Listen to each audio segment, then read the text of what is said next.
just practicing, just because you're facing a team that is going to give you the best shot, especially when you're playing Ohio State. So playing at a speed like that, and intensity like that at a away stadium, nonetheless. So that's probably the biggest thing, getting back into the swing of things. When we would see you before games, when you would be working out, what are you trying to figure out?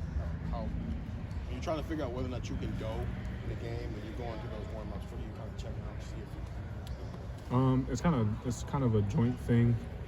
Ultimately, I'm gonna want to play every Saturday. I'm sure you guys saw me out there, Penn State. I mean, I was giving it my best shot.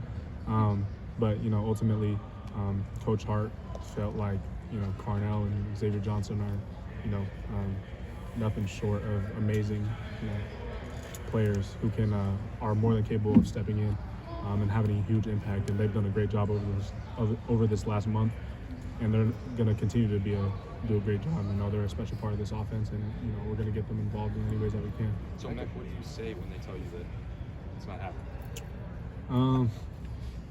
Sometimes I'm just kind of bummed, but I understand where they're coming from, and it's it's deeper than just going out there and playing a game.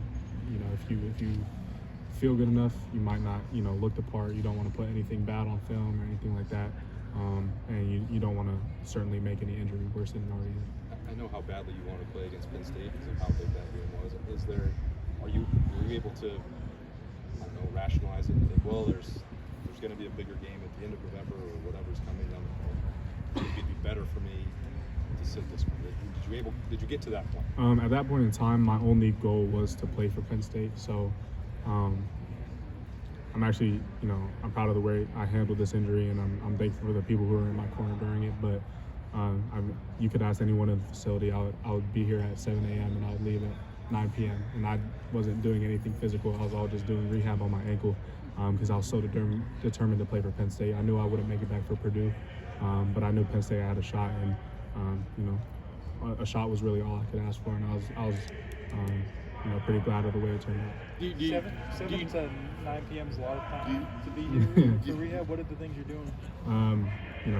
Icing, range of motion type stuff. We have a red light machine that's supposed to enhance recovery, float tank, watching film just to make sure I'm ready for Penn State, watching film in Penn State. Just spending all my time in here to make sure I could, optimize that. Do you know so much more about recovering from an injury now than you did 5 weeks ago? You understand what I'm saying? Yeah, absolutely. I mean, patience may be the key word, right? Yeah, there's a couple dudes with ankles on this team as well, so I've been giving them pointers a little bit about how to get it better. But no, yeah, it's been great. I've learned a lot, and I'm super grateful for the guys who have helped me come this far, especially our training staff. Yeah, you may have been asked this before I walked up, but how close were you to 100% last week? Did you feel close to, you know what I mean, how you felt in the opener? I mean, just how close are you? Yeah, no, I thought I felt good. I was warming up, and it was the best I felt, up to this point.